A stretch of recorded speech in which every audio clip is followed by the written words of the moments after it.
You say, all right. If we must, here we go. In just a second, Daryl's going to offer a prayer for us. I hope everybody's having a good week.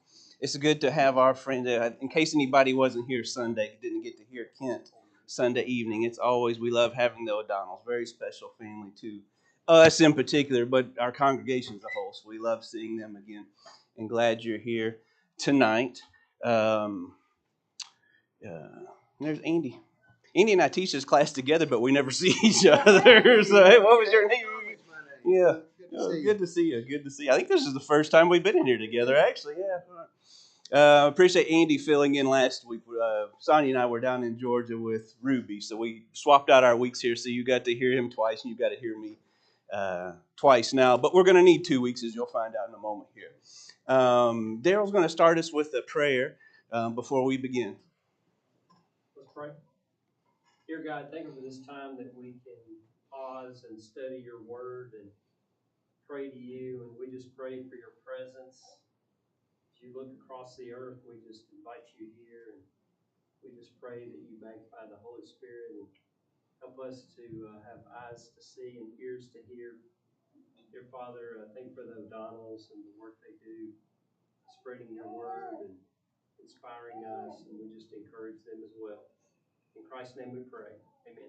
Amen. Thank you, Daryl. So a couple of things about our topic tonight. One, it's created a ton of stuff going on in here because of kind of the breadth and the different directions we go. So I hope this isn't too disjointed and rambling. That's why we're going to do 2 weeks, and you'll understand why. Second of all, I feel because of the nature of our topic and what we're doing, if I didn't offend you in our politics conversation, I'm going to now. That's what I feel like. I hope that's not the case, but that's what it feels like. So I hope that's not the case. I hope we'll all get through this together. We should. It's just so you understand that's how I feel.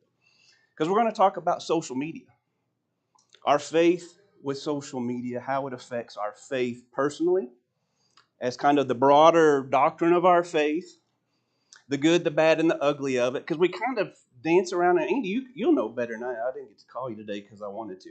As far as I know, we haven't really been a topic of a sermon that I know of. And that's intentional. I'm going to mess it up. That's probably why I didn't call you too. There's probably a reason we haven't had a sermon about it. But we need to talk about it. And this is something, I said in our first class, if you have other topics of personal things you want to discuss, let us know. Because we want to cover, real life, real world challenges to us. And a couple of people mentioned this. So number one, we were going to talk about it at some point. Number two, this past Sunday, I went up and taught the YAC class with our kind of politics thing we did. That's been a topic some of them have been asking about, wanting to talk. We talked about that. The questions at the end were, boom, real quick. How do we deal with this on social media? How do we post? I made the statement, not really thinking about it. Maybe it's just an age thing. You don't have to. Bam, slap in the face of the whole crowd that they had never thought about that before, apparently. You don't have to share your opinion, number one. Sometimes we don't even have an opinion. We don't have to have an opinion on every single topic. And I think we feel like that because of the nature of social media, right? Because we're all experts in coronavirus and politics and whatever, pick the topic, right?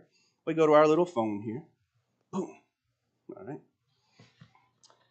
So that led me to think, okay, now it's time. Let's figure this out. Because it's on their mind. Again, somebody came to me and said it, and we tiptoe around it. I don't think that's a good thing, just to be real honest. I don't think that's a good thing. So we're going to do this not from the standpoint of is this sinful or not. So please don't think anything I say is a judgment in the right or wrong of this, it's a sin or it's not a sin. Nothing like that at all. And I tell you, because I don't know. I'll just be real honest. A lot of the stuff, and we'll see as we study, the gun is always the thing that comes up. The gun sitting right here isn't a bad thing. The gun in the wrong hand of the wrong person, that's a bad thing. That's what kept popping up about social media. When you read that, it's like, well, it's kind of interesting how those two go together. So again, this isn't judgment, sin, not sin. It's things we should be aware of. Kind of like we ended our political conversation of vote, don't vote, get involved, don't get involved, all that kind of stuff. Not saying you're right or wrong if you do that, because the Bible doesn't really tell us that. Here's some things to watch for, though. That's the purpose of this class. Here's some things to watch for and think about. Everybody get that? Do I need any other disclaimers, Andy? Do you think I've covered that well? I think those are the ones that our 3-year study came up with. Yeah, no, yeah, exactly, yeah. I mean, this is on people's mind, and this, as I told the class upstairs, if it will help you in your journey to get to heaven, I'll talk about it. Boom, I don't care.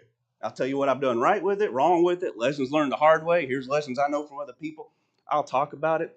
So I'll be the one to talk about it. Andy, how's that? They can't take my paycheck away, Andy.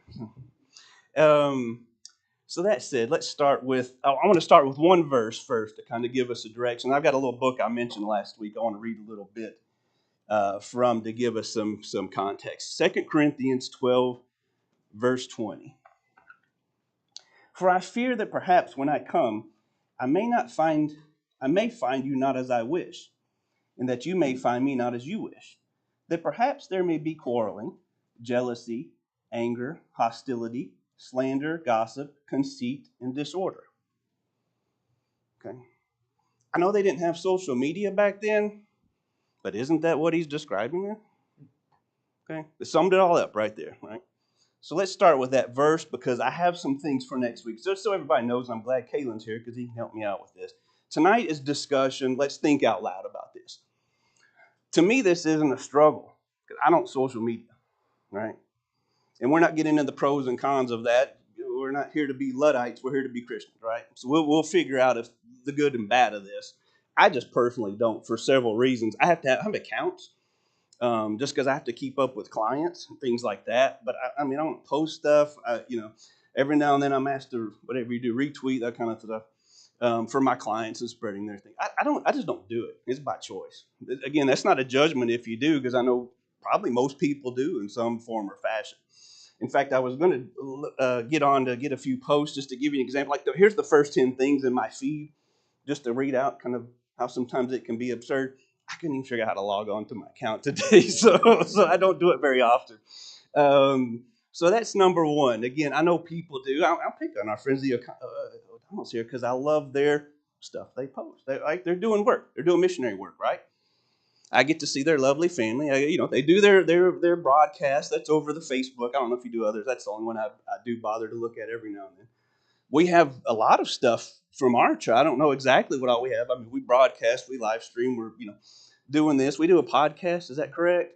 And then there's posts throughout the week on different. So again, this isn't. I'll be the last one to tell you that's wrong, because we're spreading the gospel, right? There's good things that could do. Maybe do this. So I don't want this. I hope I don't offend you. I don't take pictures of my sandwich and put it. Does that make sense? It's all right if you do. Again, that's not a judgment. It's probably a good sandwich, but I don't understand that. I'd be real honest. That's why I don't. You make sense. That does not make sense. Yeah, I mean, really. Yeah. Okay, good. It's not fascinating to me. I'll just be real honest. I don't get that. So part of this, I want to learn too. What I hear is all the bad side of it. I'll just be real honest. Period. That's all I hear about the negative. I mean, I've used kind of the examples of this. I see the bad in it. Okay. So I want to learn more of the pros of it, how you use it, how we can use it as Christians, because obviously it's a mechanism to tell the world about Jesus, the gospel. Here's what we're doing. Does the bad outweigh it? See, I do politics for a living. You guys know this. Like I tell my clients two things. Only post if you have to, but realize it's a medium, right? Back in the day when I started, we had to type out the press releases and fax them out, right? Nobody has a fax machine anymore, so you do your little thing and you tweet it or Instagram, or maybe now you can do the pictures with it and things like that. Like, that's what it is, but realize that's what it is. It's just a medium, right? It's a medium to get your message out. And two, never read the comments, right? Those are my two rules for my clients. Outside of that, some of them I review before they go out. Most of them I don't care. The ones that know I don't do social media, send it to me, just says it's okay, right? That's my rule. Outside of that, I don't care, right? So I just don't get on it. But I see the destruction from it. in our political discourse, right? I see people I know prove they're uneducated about politics, and that they sometimes claim to be Christian and put some of the most vile things on there when they're arguing their point that you can do. Let's be real blunt. Let's be very blunt. That's what I have a problem with, because we're to be Christians, right? If that person is reaching out to somebody, I'll be here in front of me, Kayla. Kayla, my friend, doesn't know much about God, but we've talked a little bit here and there. I want to get close to him and talk about this. And he finds me on Facebook, right? We're going to be friends now. If the first thing he sees when he gets on me is that vileness from me about anything, even if it's he agrees with me, quite frankly, on the candidate we're talking about or the issue we're in support, is that the best reflection to start out with when I'm going to talk to him about love, right? So this gap we're making as we're getting closer to be able to talk about that stuff, all of a sudden is boom, here.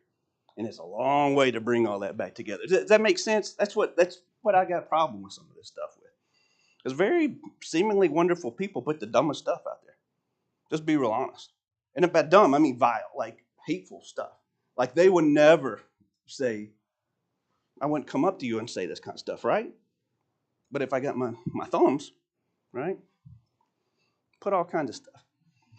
So let's talk about that. Am I wrong, first of all? Does anybody see that part of it different?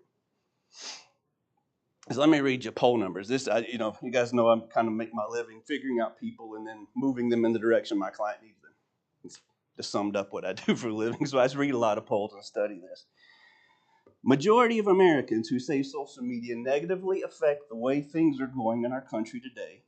Percent of adults who say it has an effect. Mostly negative effect, 64%. Neither positive nor negative effect, 25%. Positive, 10%. Right? That's pretty bipartisan. Like, I don't get a lot of polls where people agree. There's a slight difference between parties on it, but it's more on the aspect of the degree to which they see the negativity, right? It kind of balances out. They're pretty much in agreement on the positive benefits. Some of those move a little bit more to the middle of it. Doesn't really matter either way. But I never see polls like that on any issue these days. They agree it's bad, but you know what? They still do it, right? How do we get away from that? I can tell you from speaking with younger people in politics and other things, they know it's bad. They still do it. How do they stop? Quite frankly, somebody not long ago, young person, this stuff's horrible. I deleted my account. Right? Guess how long it took them to get them back? Right? You can't get away from it. So how do we deal with that? How do we deal with that? Maybe like you're like me, it's not my struggle with the faith part of it is just what I see it doing to the world. And the church, my friend, as we said, we kind of don't always put the best foot forward as Christians with this kind of stuff. That's the problem I have. The use of it, I don't do it, I don't care. Those of you that do it more, may be afraid to speak up now. Let's figure this out as Christians, how we deal with this. Because it's not going away. We all know that, right? It's just not. It's here to stay. To what degree people rebel against it. And there's legislation that's being, right now, actually in Congress, moved out of House and Energy and Commerce today. Moving across the floor. Our Senator Marsha Blackburn is one of the main cheerleaders and sponsors for that, pushing it through. That's in reaction to two things. We'll talk about one of them later. Anybody want to guess the last time any kind of public policy was affected by our Congress relating to social media? I can tell you, I know the age of some of the people in the room. They weren't born yet. That helps you out. 1997 was the last time our government addressed anything relating to social media or the companies that put stuff out. So there's legislation going now. Maybe it'll pass, maybe it won't. It's called the Kids Online Safety Act, if you want to read more about it. We'll see if it gets through. But it's designed to kind of give guardrails and some policy in place for these companies, Meta, all these that do the social media, to kind of say, don't target kids, don't do the algorithms. The reason they do that is because a couple of years ago, a whistleblower came out at Facebook and said, guess what they're doing? And they know, and they don't care. They're putting the profits ahead of this thing. They knew kids were being affected by this. They knew suicide was happening because of social media. I mean, like, the papers came out of this. They knew they were causing strife between political parties, didn't care. Foreign governments, didn't care. Religions, particularly as it related to Muslim, pros and cons and all the negative relating to that to create strife among the rest of the world. All this came out in the paper by a whistleblower. And it was why you're now hearing talk about some of this stuff. How do we deal with that? How do we deal with that? Any thoughts? Is it as big a problem as I think it is? Am I wrong? Am I crazy? Probably bigger. It is. It is. It is. We'll talk a little bit more next week about this. I mean, there's legitimate health studies that show how the brain is totally rewired by this stuff. The effect on your dopamine receptors I got my little, everybody's got them real, we can't get rid of them like that. We don't. It's right there. It is too expensive for that, but trust me, when I retire, it's gone. Yeah. My kids will know how to find me. The same effect, so you know, as heroin.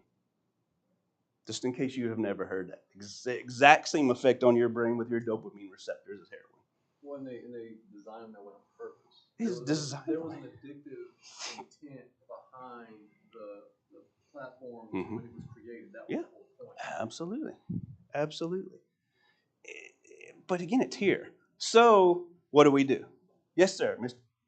I mean, I don't see, what I see is, I get emails when folks post on Facebook primarily, and, it's most, I'll say probably 90% of it is women, which is fine. Right. And usually what it seems like we're doing, the folks that I have friends of, are, connecting, sharing information, what's going on in their lives, who's in the hospital, who's sick, who needs prayer, good stuff. I mean, I see it as a positive. Right. Okay. No, I'll go ahead. Not that the devil needs my help, but I like your line of thinking, but let me be the devil's advocate for a second. Again, not that he needs help. Do you keep up with anybody you won't pick up the phone and call? I mean, it's legit. I'm not being critical of you, Chuck. I do the same stuff. I mean, I agree with you. I get what you, and I hear that from everybody. Everybody's in agreement with what Chuck just said, right? But if I really care? You know what I mean? I don't. And again, I'm not being critical. I hear that. It was what came up on all these things. If I know Andy's sick or Jana's something going on, I'm gonna pick up the phone and call. I'm not going to Facebook to see. You know what I mean? Does that make sense? Yeah, cool. We can keep up with folks from college or high school or whatever. It's nice to see so and so got married or yeah, that's cool.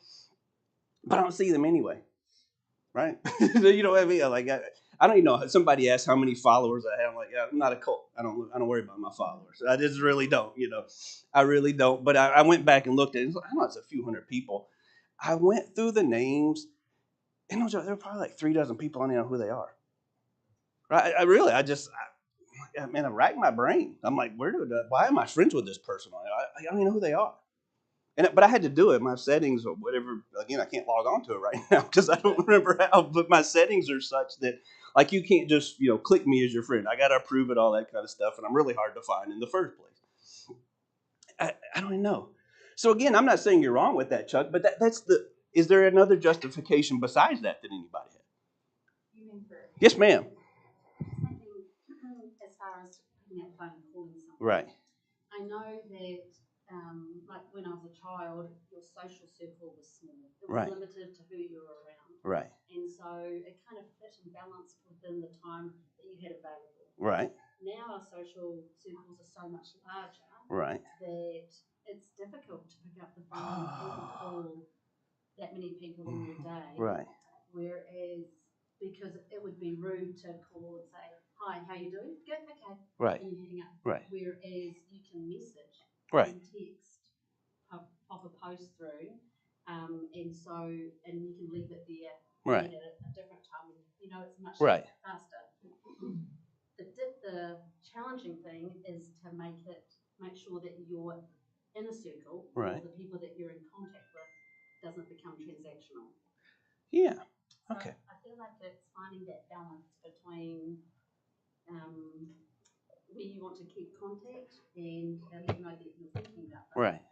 and when you need to make sure that you keep a relationship alive. 100%. And it's good. Look, I mean, I see people that get overwhelmed with, so and so's in the hospital going through. They post out there, like I appreciate the calls. I just don't have time to call her. Like those kind of things. Like for you all, especially, people, you are beloved all over the world, right?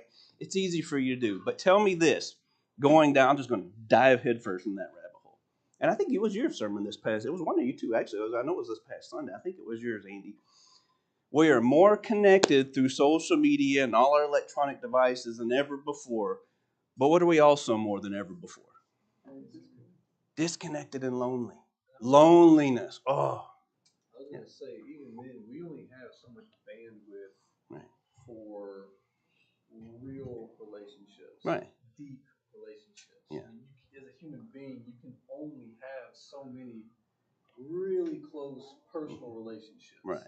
Before you start getting out in the fringes to acquaintances Mm-hmm. and that guy you ran into one time. Right. Don't like the same sports. That's probably like one of my Facebook friends or something. That's where they came from, right? Yeah. An awesome comment about a game I watched, and that was awesome. Now we're friends, Right. right?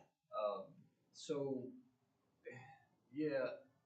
my stance is that social media as a whole has been a net negative to mankind. Right. Mm-hmm. And I wiped all my accounts probably the first year my son was born. Mm-hmm. So that was 2014. Right. When I chopped everything. Mm-hmm. It was cold turkey. Dang. Wasn't difficult for me. Mm-hmm. I know, just like you're talking about, a young man who tried the same. Right. Ended up downloading everything back, opening new accounts again. Right. I know it's probably a 12-step program somewhere for that. Sure. But with that, like I say, I couldn't tell you, even not in social media. Right. When's the last time you purged your contacts list in your cell phone? Mm-hmm. How many people are in there, would you say, are legitimate close relationships? Right. I'll get text messages and things, Mm-hmm. Or memes or something from Right. a buddy of mine once upon a time. Mm-hmm. Hey man, how you been? It's like, we're not friends. Right. We were friends 12 years ago. I haven't seen you. I couldn't point you out of a lineup. Mm-hmm. I don't know what you look like anymore. Congratulations. Right. I saw your wife posted something. Mm-hmm. Y'all had an anniversary or whatever. Right. Okay. Right. Again, we're not really friends. It's like, right. Yeah, you can throw that little text out there, but then again, how personable is that? Like the random text. How you been? Mm-hmm. Why didn't you call me?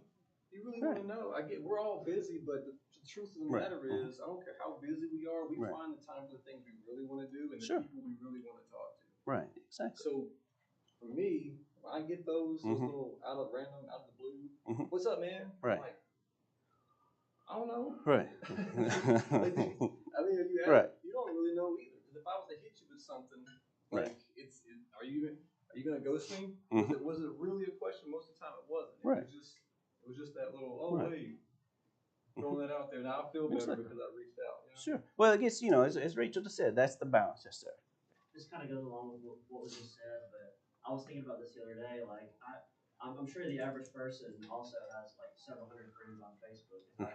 Right. But I was thinking about it, and I was like, are these mostly like just more like acquaintances or are they friends? Right. The more I started thinking about it, I mean, I hate to say it, but they're really more like acquaintances. Like probably 80 to 90% of these people. Right. Yeah. And it goes along with what Andy said. Like in a way we're more connected, but in a way we're also more disconnected. Right. Exactly. So there's good and bad things. It's good. Exactly. More connected with social media. 100%. Did I see your hand? Okay. So reframing what Chuck said. Right.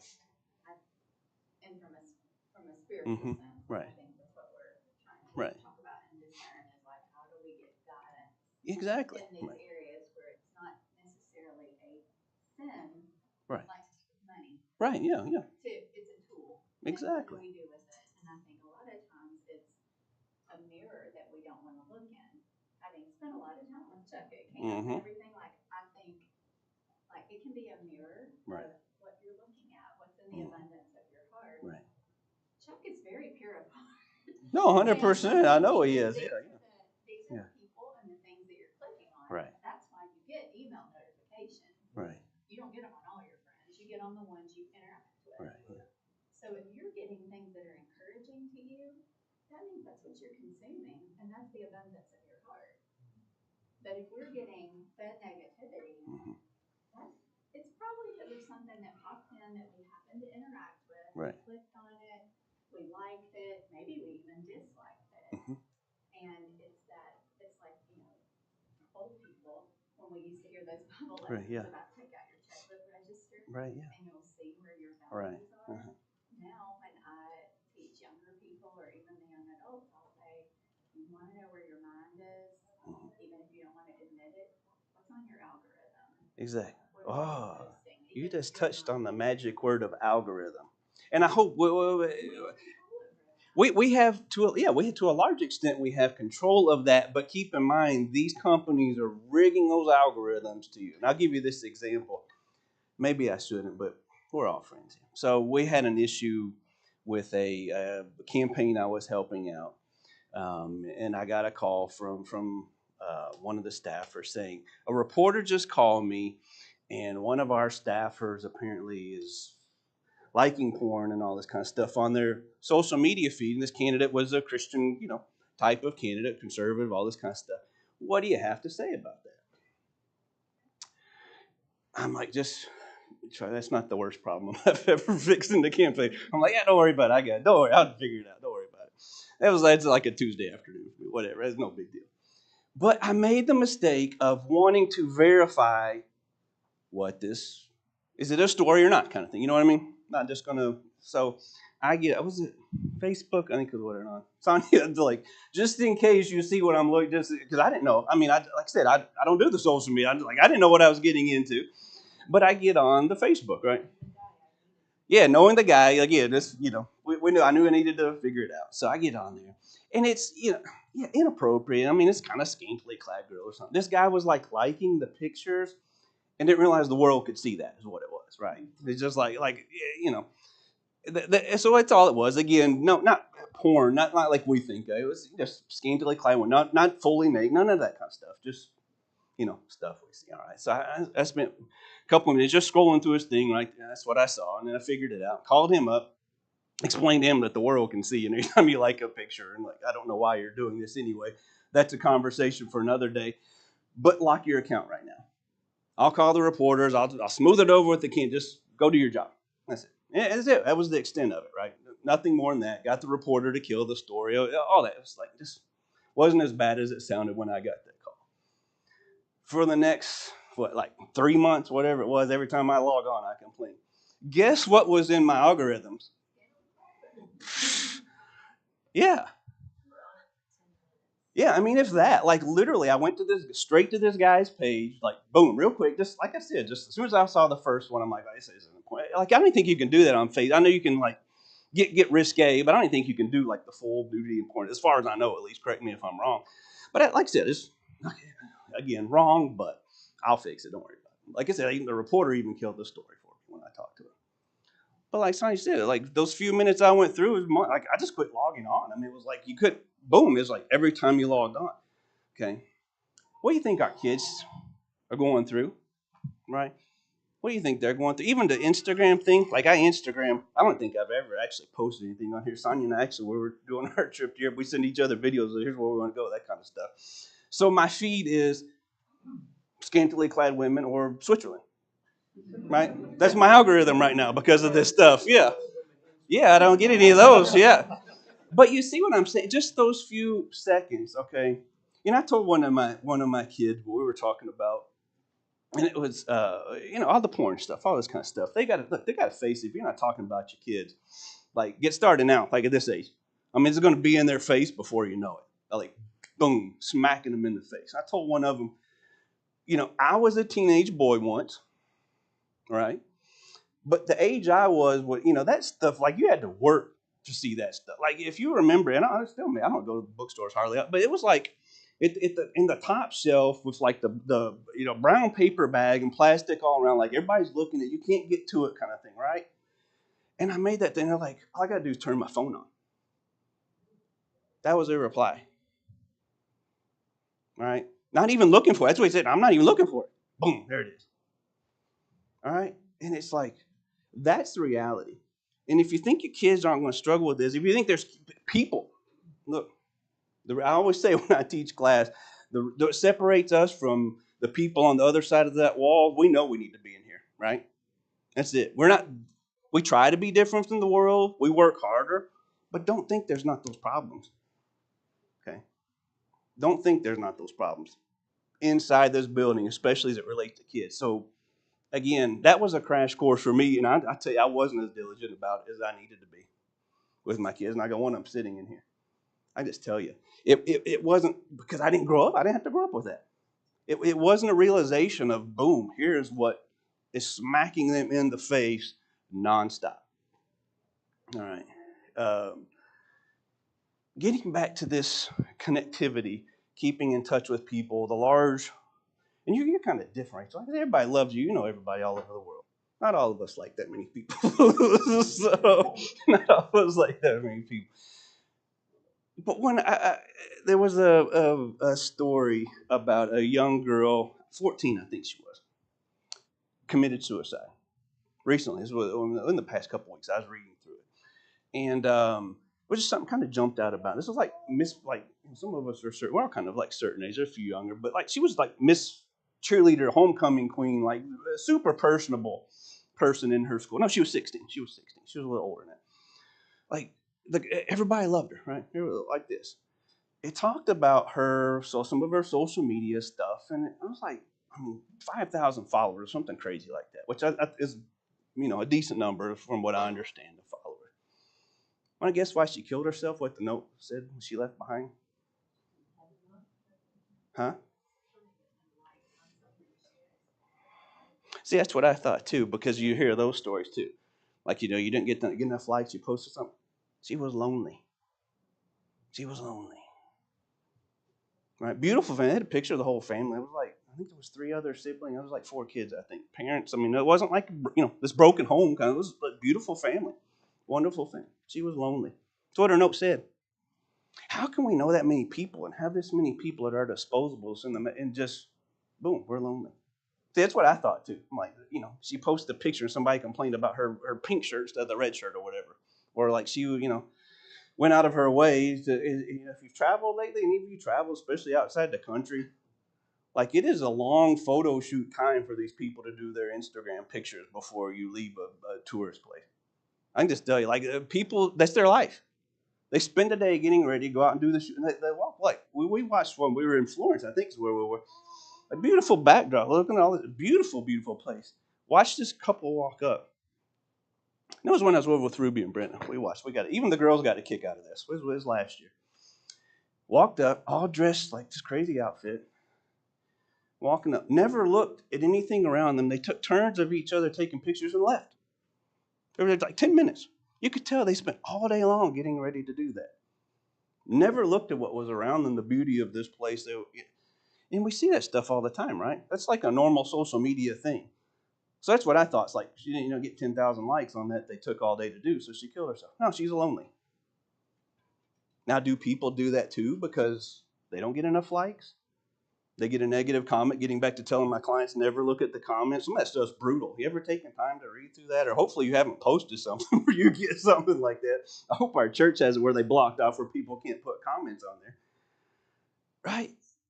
People put stuff with their thumb. They talk with their thumbs instead of their kindness in their brains. And you'll say stuff like you would never say. Right? Why are we that way? Why is our society that way? And again, this isn't, like, I'm not telling you to sin.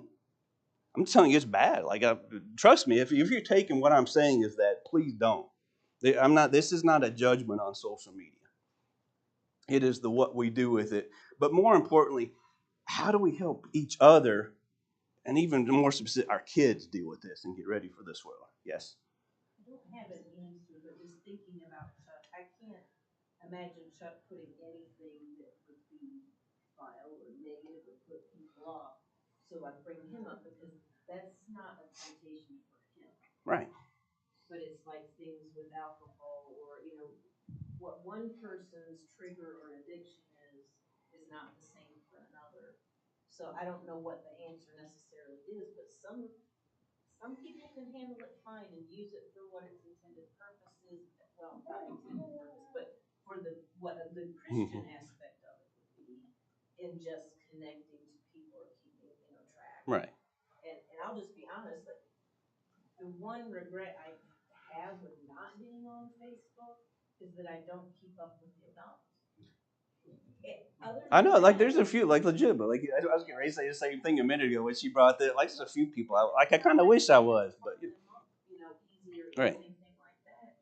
But I got rid of it because I was starting to have negative feelings towards people that I went to church with, because I didn't want to know that part of them. And I also struggle with kind of like touching on what Rachel said with back before social media, you had your community and you could tend to your community and be involved. And I felt like, and I've talked to you about this before, I got tired of the prayer requests. And that sounds horrible, but it was like, I don't have the capacity to make my community that big. So I was starting to actually have negative feelings towards praying for somebody just because it was too much out of my community. Mm-hmm. And so then I started thinking, well, I need to make my community smaller and do better with that than to keep just. And then I got to, okay, well, if I try to do that on Facebook, then somebody's going to see I befriended them. And so then it just got so complicated. I'm like, I just got rid of all of it because I didn't want to go through, well, I can handle you on Facebook, but I can't handle you. And it just got to be too complicated. So I think it just goes down to maybe just what maybe who you're putting on there. I don't know. It's just a. Yes, sir. Yeah, no, I agree.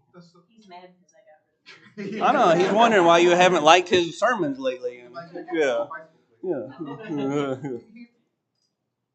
Jesus literally had thousands of followers. Mm-hmm. Right. Lots of followers, literally. It's almost like they hounded him too much. Right. When Jesus spoke to a large group of people, it was more general news that he was giving them. Right.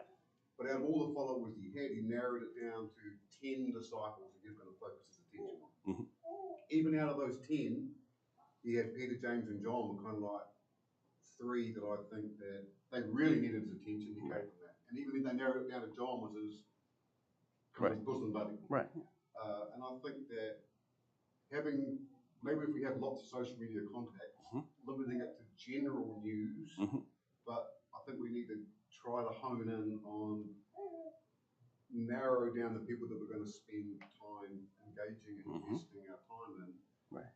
So I think that might be it's the key to not being lonely, but looking at a small group of people that I can invest in, and these are the people that I'm going to give my attention to.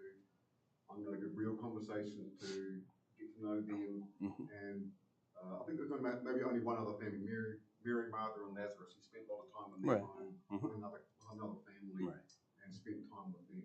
Yeah. And I think we can use social media for general news sharing, but I think we need to look at, let's pick some people that I'm going to be close to, that I'm going to develop a relationship with, that I can have meaningful conversations, and I think that's a way that we can narrow down our energy that we pour out, and that we're not going to be receiving a whole weight of stuff from other people. We've got limited people who we're going to allow to do that. 100%. I love that. I love that. That you still, we got the community, like you said. We got the broader. We've got the ones we don't necessarily really like, but the ones that maybe need more of our attention, right? Or maybe, like you said, you know somebody like they're going through this struggle in their life. Maybe that's how you reach out to them or whatever. You know what I mean? That's why I 100% agree with that. Yeah, Chuck. You see the beauty in God's design for the church. He tells us, not forsaking the assembling of ourselves together, and that's what we do. We have, direct social interaction. Right.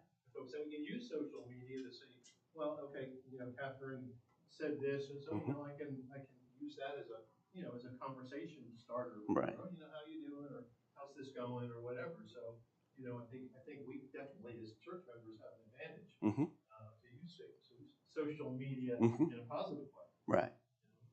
That's about our kids. Right. And I think we need to hear the same messages too. We're developing with it. You guys get to develop with it. And my Right. Because they're like, when are you going to stop saying there's a Bible verse for this? Never. But so when your brain's developing, I don't work in politics. I work Right. in Yeah. and you part of one of those tasks is learning how to discern fantasy from reality. Ooh. And what's real. Or I remember one of my girls one time going, is this real or not real? Right. Like she was in the midst Sure. of trying to decide is this fantasy or reality. And social media makes us think it's real. And it's not real. Yeah, And it's not real. And Yeah. so for them, I don't always quote it, but the idea in Colossians 2 that talks about these are it names all these things. These are a shadow of things to come, but the substance is of Christ. Exactly. And if we can't, whatever it is, social media, money, anything that's a thing, if we can't find the substance of Christ in it, it's not real. It's not true. I think that's the discernment.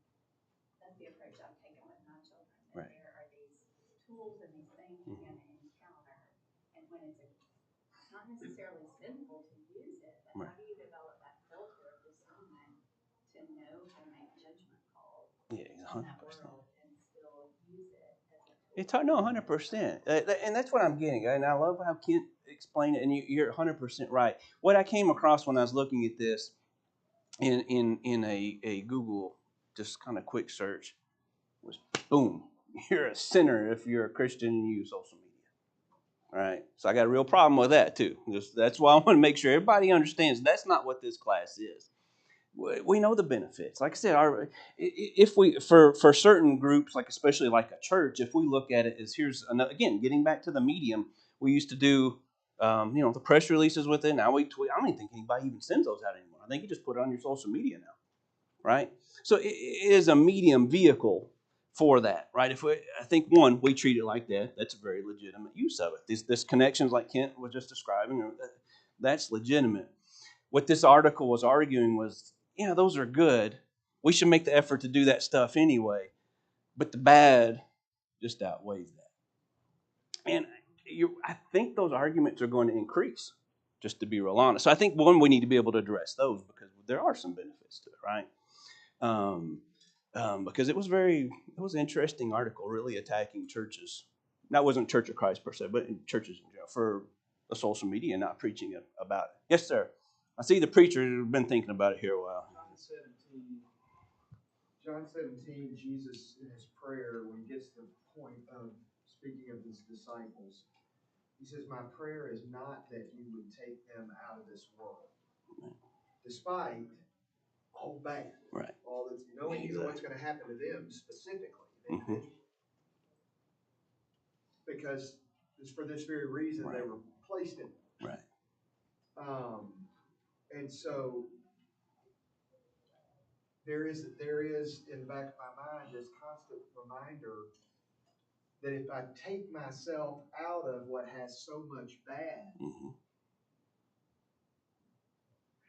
Jesus, in that sense, would have taken, by illustration, would have taken his disciples out of the world. Yeah, exactly. But he didn't ask his Father to do that. And so there's a verse in Malachi chapter 3 that we've heard the phrase before, a refiner's fire. Well, fire's dangerous. Fire can kill, or it can be used to refine. I'm also thinking of Paul's statement, I became all things to all men, that I might save some.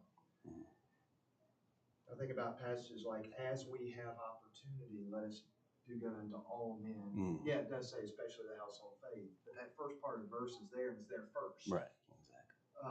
Let us do good unto all men, as we have opportunity. Opportunities, darkness is the absence of light. You take the light out, what do you got? Yeah. So if we, figuratively speaking, all go off to an island unto ourselves, for what reason were we placed? Oh, there you go. So you use what's available, what can reach people. Just use it for the purpose that God placed you here and for the purpose for such a time as this, Right. as that often gets quoted and out of context, but I'll do so tonight. Right, yeah, yeah. It's me. That's what I was going to next week, actually. So, Anyway. yeah, you weren't going to be here, so you can go ahead. Yeah, go. So, yeah, I think the idea of, well, there's too much bad here, so, well, then you better find a way. Right. Because the command is to find a way. Right, exactly. So, there's not a way to find a way that is totally removed from the percentages. Wide's the road, right? Wide is the road, Destruction, that's many right. find it, narrow's the road that leads to life eternal, and few find it. So that's always going to be the Christian's lot. Right. That's always going to be our situation. Find a way. Mm-hmm. Doesn't have to be that way. Right. But then you better find another way. Yeah. 100%. Now, and that's what we're going to touch on a little bit more next week is, okay, we are in this world. Social media is in this world. Okay, how do we deal with it? Because I agree, we can't walk away. Like, we see the bad of it. What happens if we aren't doing these things like using it to spread the word or keeping up with good friends? Post it out. Here's what the great things we're doing. Life is great, right?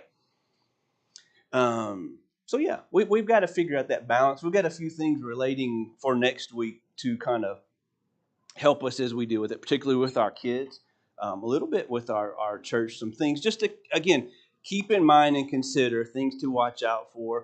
A few little things of, let's make sure I'm not wrong, kind of some basic stuff. But as Andy said, we kind of touched on before, this is a new technology. It's a very instant. It does rewire your brain a little bit more than like talking around the well, right? 2,000 years ago. It's the same thing, right? We're telling what's going on in the day. It's just instead of me saying it and it taking a year for the whole neighborhood to know, I can do this, and in half a second, the whole world knows, right? That's the difference with it. So it's how do we deal with that? Well, I know we're over. I want to leave this one little quick thing about, again, a couple of the negatives that we need to consider. And one, there's a Netflix documentary. It's called The Social Dilemma. I'm not going to be on the record. I'm not recommending because I haven't watched it yet, so I don't know if it's really inappropriate stuff for a Christian to watch. I don't think so, based upon what I read about it. Is it okay? Okay, good. Somebody's watching it. Yeah, I haven't. So again, I'm not recommending it because I haven't reviewed it yet. Don't want to get in trouble with that. But here was the little synopsis it had of it. The Social Dilemma explored the near narcotic-like effect social media has and how companies understand this and use it to their advantage. For humans, the boost of dopamine that comes from getting a like or a comment can be intoxicating, and it become the motive behind why we engage online, right? So that's going to get into a little bit more of the science. As I've said before, relating to politics, the media of any regard, and I got like a little thing I was going to read out of this, we'll maybe touch on next week. They care about your money before they care about anything else, period. Ratings, clicks. Back in the day when I started, like you go with ratings, that's how you buy your TV and radio. You still kind of do, but now it's about likes. Like that even affects the price. They care about your money, right? That's what social media is designed. Anybody know why Facebook started on trivia thing? Did you ever watch the movie? Unfortunately, it was designed by this guy at Harvard, Zuckerberg, right? That's the one that does the Facebook. It was pictures put up of the hot girls, and you're rating the girls. That's why it's called Face. Your face, what you look like, your Facebook. That's how it started. Okay? It's not, just so you understand, like this was what some of the purposes, again, of these things were. Now, do we have the benefit of seeing the lovely faces of the O'Donnells in New Zealand? Or Chuck telling us about it, yeah, of course we got that. Of the world is how it started. So we can make it better, because it is. It can be better. I will tell you this, as somebody deals in politics and has dealt with a lot of overseas and a lot of stuff I wish I could forget about and certainly can't talk about here. If you think there's a little bit of misinformation and disinformation on the social media, I can tell you are not scratching the surface. Okay, I can tell you are not scratching the surface. There are billions and billions and billions of dollars spent by all kinds of players to affect your mind, to affect the minds of countries, to instigate wars, to get money. It's bad. It's bad. Again, Not sinful that we do that, but keep that in mind because we've seen the effect of misinformation and disinformation has. And we're going to kind of touch on that again a little bit next week. Just so, again, here's a few little checklist things to leave with on to be mindful of, whether it's for your own enjoyment or teaching your kids or those kind of things, just because that is probably a bigger problem than the negativity. I will tell you now, as we see exploding pagers and walkie-talkies all over Lebanon. So trust me, it's worse with what they're doing to your mind than what they are with pagers in Lebanon right now, with a lot of the misinformation that's out there. But that said, we'll revisit this next week. You want me to preach a sermon about it sometime, Andy? Yeah. No. Again, look, I really hesitated to bring this up, but too many people have asked. All right, the comments that we got upstairs, actually, I don't mind calling it's our sweet page is the one that started with that question of what about social media? How do we do that? And it was Neely, Lincoln, the other one. He had his hand up at the same time, and I went to apologize. I didn't have time to get to the exact same question. Right? It's on their minds up there. They're getting bombarded with it. You know, Kieran's kind of the age, he's getting ready to turn 25. Like, that's when this stuff came along. Right? They've grown up. They don't know any different. They just don't.